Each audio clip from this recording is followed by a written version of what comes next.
Yeah! Yeah! Are y'all ready? Are y'all ready? What? Yeah! Y'all ready to play some football? Just let's go! If you want it, you can get it. Let me know. I'm about to...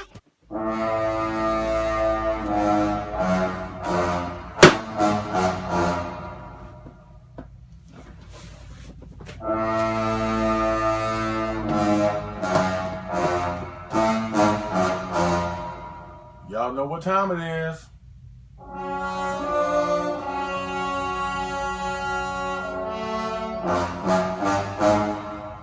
This is what it's all about right here.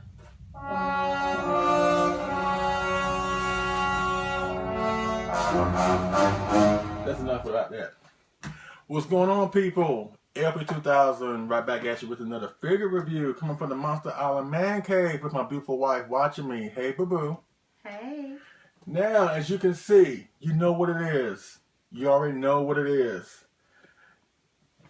The man of the hour, or the kaiju of the hour. Of course, I'm talking about the Yuji Sakai X Plus Godzilla 1991 figure. Yes. You know what time it is. Let's get into it like we normally do. This is the box with the beautiful figure art on the front, the picture of the figure from the front view, as well as the overall figure, picture of the figure itself with the Japanese title, Godzilla vs. King Ghidorah, which is where this Godzilla is from. X Plus Garage Toy, Yuji Sakai Model Collection, 30 centimeter. It's not really 30 centimeters, but I'll get to that later. Godzilla 1991. Overall, this is just a very artistic box. As with the other Sakai 89, I really do like the boxes. I mean, I know some people don't really care too much for them. They think it's maybe too retro or whatever. But I kind of dig it. Plus, it separates it from the regular 30 centimeter line. So that's it with the box, with the legal jargon on the back. But I'm really feeling this box art right here. So without further ado, let's get into it. Here he is in all his awesome, devastating, destructive glory. The Godzilla 1991. Let me just preface this by saying this, ladies and gentlemen, this is by far my favorite Godzilla design of the Heisei period. I would even go as far as to say that it's up there with the Godzilla 64, which y'all know that's my favorite suit. So I would put that as in the same category as far as favorites when it comes to the Godzilla suits.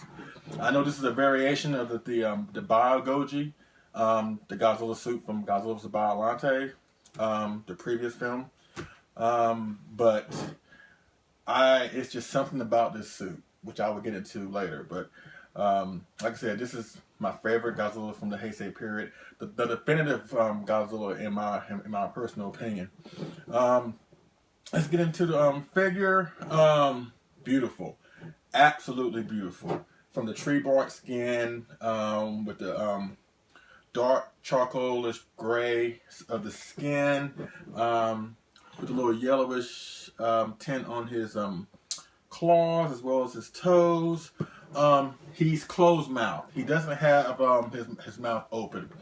And normally that's how I like to have my Godzilla figures from a personal perspective. I like to have my Godzilla's mouth open like he's roaring or he's about to use his atomic breath or he just ticked off or whatever. But I'm actually digging this closed mouth. It gives Godzilla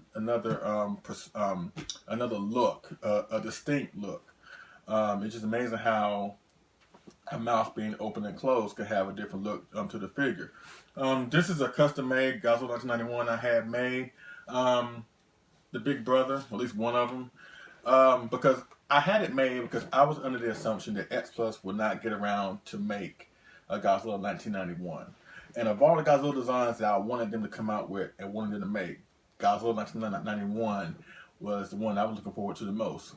And even though I love this figure, and I think this is the figure of the year so far, the other figures that supposedly are coming down the line this year is going to have some tough shoes to fill to top this guy. But from a personal perspective, I was hoping that maybe the Godzilla 91 would be a gigantic series candidate. Maybe it will, maybe it won't. But I would like to see maybe someday the Godzilla 91 be a candidate for the Gigantic series, which is they want to convey, you know, a sense of great size and awesome and power and all that. And Godzilla 91 displays that easily. So hopefully we can see that. But until then, this is an awesome representation of the Godzilla 1991. From the dorsal plates with the, it's not really, almost an off-white, not exactly a dark bone white. With the dorsal plates, they're really done, sculpted perfectly. It's just like the suit, and it's like I said, it's just like the Biollante suit. It's basically the exact copy of the Biollante suit, but they just gave it a more defined chest, and they gave it a more evil-looking face. But other than that, it's pretty much the same suit. It's just modified to make it look more aggressive and meaner and more intimidating, which was the point of the film. I really like his tail. His tail is going up in a very elegant way, going upwards, which is almost a change. Because normally his tail is like it curves up and then it goes back down again. But the fact that it's going upwards is a really cool way to display his tail. With that being said, he may have a hard time displaying him on your shelf, but at the same time, this figure's so awesome, he deserves really a shelf by himself. That's just my personal opinion because I love this figure so much. Everything about this figure is basically spot on. No articulation, nothing moves. Maybe this moves a little bit, but then again, it's not really meant to move all the way around. It wouldn't look right because of the way the dorsal plates are in sequential order with the rest of the tail. So just leave it like this. But other than that, there's no articulation. Everything is perfect on this figure. I highly suggest you pick it up. And it's funny with the Sakai line. With the first Sakai 89, I feel like that's the perfect representation of the Godzilla 1989. However, the suit, or at least the figure, I had a little issue with his teeth.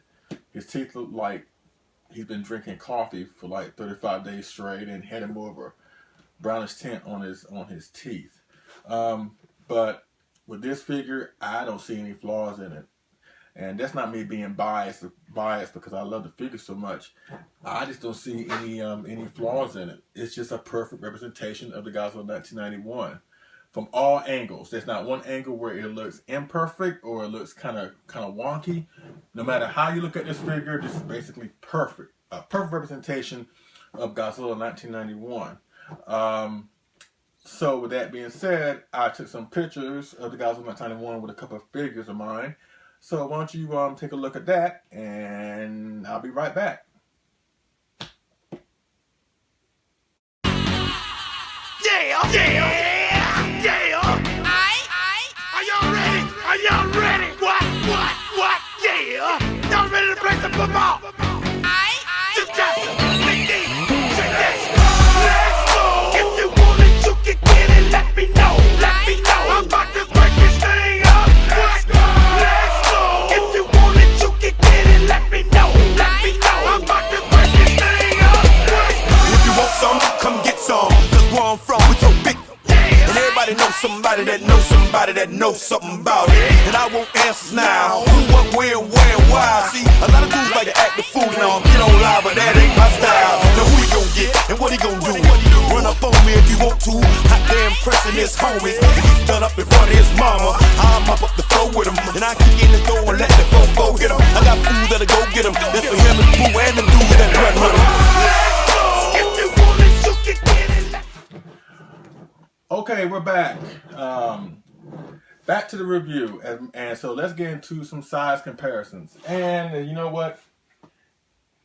Let me bring up the Godzilla 1989 Yuji Sakai.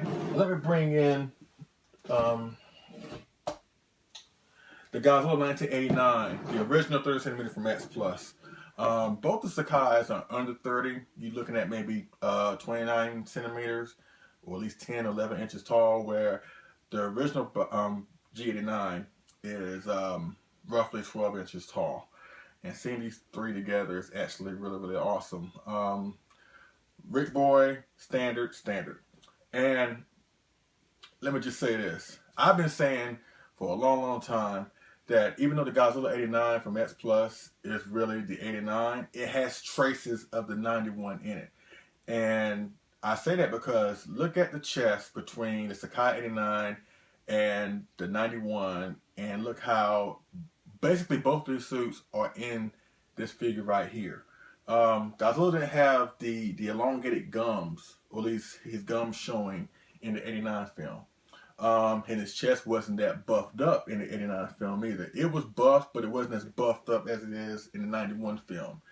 Like I said, with the 89 being a more accurate representation of the 89 suit, you could pretty much see that the original Godzilla 89 has traces of the 91 in it by looking at the official 91 suit.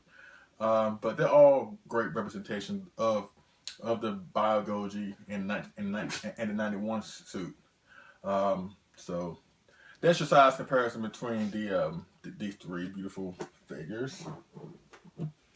So let me bring up the other big brother, because I can't.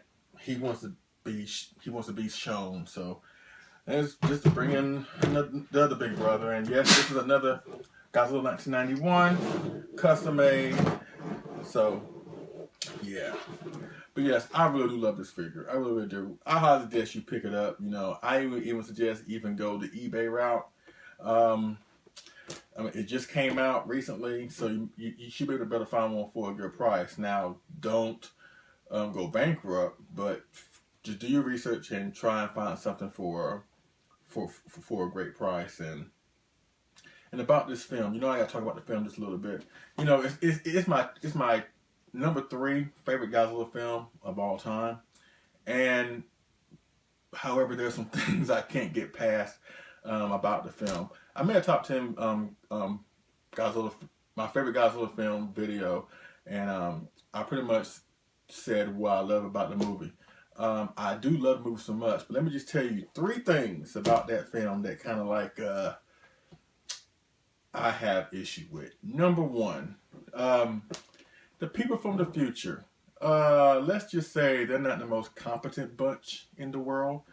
Now, when I saw the movie back in the day, I enjoyed it for what it was. But now that I'm older, I'm able to look at it from a different set of eyes. I can still enjoy the film, but yet there's some little gripes about it. The future people. Okay, their plan basically was to destroy Japan before it became a major superpower that no other country or other government in the world could take control over. And so they wanted to destroy Japan before that happens. Mind you, with this film, there's so many great things about this film. They flesh out the backstory of Godzilla in this film. It's the first one-on-one encounter where Godzilla and King Ghidorah fight each other. So many great things about this, especially the suit. Awesome representation. But the convoluted time travel story can be a little bit wonky. So I have a little issue with that. But back to the future people. Like I said, their plan was to destroy Japan before it became the most powerful nation in the world that their organization could not control. So their plan was to basically create King Ghidorah, get rid of Godzilla in the process, and just have King Ghidorah destroy Japan. That's a good way to destroy Japan. But what they should have done was, for one, if they were going to get rid of Godzilla and change his history, why would you bring him back to the present and put him in the ocean where he can get exposed to more radioactivity? And even one of the guys even said, I'm surprised that the Japanese haven't thought about a way to create a new Godzilla undersea by taking the dinosaur that was transported from the past to the present and hit it with some radioactivity. So he said it right then that he had an idea what they were going to do, which is exactly what they did, and he still didn't do anything about it. Number 2, he even said something that when the new Godzilla comes and fights King Ghidorah and basically gives him the worst beatdown Godzilla has ever done to King Ghidorah, he even said, this new Godzilla is unfriendly and he's going to destroy your country. Okay. When has Godzilla ever been friendly? I mean, let's think about this, especially in the Heisei films. I mean, at least in these early ones, Godzilla is not exactly. He didn't come to Japan. He didn't do the Gamera thing. He did not come to Japan to befriend small children that have weight problems. No, he came to Japan to destroy things, to destroy humanity, because he's basically a dark reminder. If you mess with nature, there will be bad consequences because of it. So what he should have done, what the future people should have done, if they were really smart, what they should have done was after Godzilla was created, Godzilla first came to Japan. He wasn't coming to Japan to sightsee. More likely, he would have destroyed Japan to begin with. Japan is a big country. So while Godzilla was destroying part of Japan, have King Ghidorah destroy the rest of Japan. That way, their plan would have succeeded. But he decided to send King Ghidorah after Godzilla, which turned out to be his demise or his undoing. So not exactly the smartest way to carry out your plan. Another thing, King Ghidorah. I'm a huge King Ghidorah fan, and I'm sorry, I have a hard time believing that those 3 cute little Dorats, those Muppet rejects, got exposed radioactivity and fused into making King Ghidorah. I'm sorry, I have a hard time really getting past that. I love the Showa explanation where he's a alien space dragon that destroys worlds, but the fact that those 3 Dorats fused into King Ghidorah, I have a hard time really getting past that. And the fact that they even gave him really a good roar, they just gave him basically a high-pitched Rodan roar. So I didn't really care for that.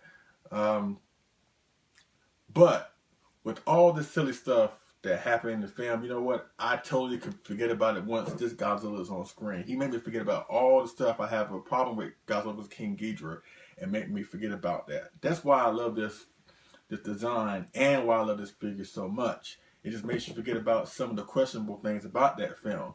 And basically, this Godzilla made the film what it was. He was just not exactly evil. He was hateful, intimidating, powerful, menacing. Just everything that at least I like for Godzilla to be is in this version of Godzilla. Like I said, the definitive version of Godzilla, this Godzilla right here, the 1991. And once again, X Plus has done a wonderful job with this figure. Like I said, this is the figure of the year so far. It's going to be hard to beat, but maybe, hopefully, this will open doors for other Godzilla incarnations that we have not seen before come out, like the Godzilla 1972. We got a Godzilla 68 in the 71, but I would like to see a Godzilla 72 from Godzilla vs. Sakai again, or a Godzilla 65. We got a 66 from the Sea Monster, but we don't have one from Monster Zero. Or the Godzilla 64 from Ghidorah the Three-Headed Monster. We got one from Mothra vs. Godzilla, but we don't have one from Ghidorah the Three-Headed Monster, even though it's the same suit, but it's still modified. And of course, a Godzilla 1974. We got a 75, but we don't have a 74. So hopefully with this release, maybe with it being a Yuji Sakai release or just a regular release, hopefully maybe we'll get those other incarnations of Godzilla down the line. But like I said, hopefully this will open up a lot of doors for that. But yes, like I said, this is a beautiful figure, a must-have. I highly suggest you pick them up, do what you have to do. Like I said, don't go bankrupt for it, but just do your research, go online, see who has the best price. Try not to get bamboozled and paying a whole lot more than what you should have, and just get your hands on this figure. Trust me, you will not be disappointed. A couple plugs in. Shout out to the Kaiju Brotherhood, the X Plus Collectors Facebook group, the Godzilla Collectors Facebook group, and Toho Kaiju Union, and all my friends on the groups. Thank y'all for supporting me. Thank y'all for subscribing to my channel. The kind words on the pictures, everything that I do, y'all have been really great, and really make this hobby even better than what it is. And I really do appreciate that. All right. Also check out KaijuAddicts.com about all things X Plus, what's coming out, what's been out. If you want information about this guy, whatever, anything devoted to X Plus, find it on that website, KaijuAddicts.com. Alright, that's pretty much it with my review of the X Plus Godzilla 1991 Yuji Sakai. And if you have any questions, holler at me in the comment section or holler at me on Facebook via Mark Calloway, and we'll go from there. All right. Thank y'all for watching. I appreciate it, and I will see y'all again on the next figure and movie review. All right. Let's go. Let's go. If you want it, you can get it. Let me know. Let me know.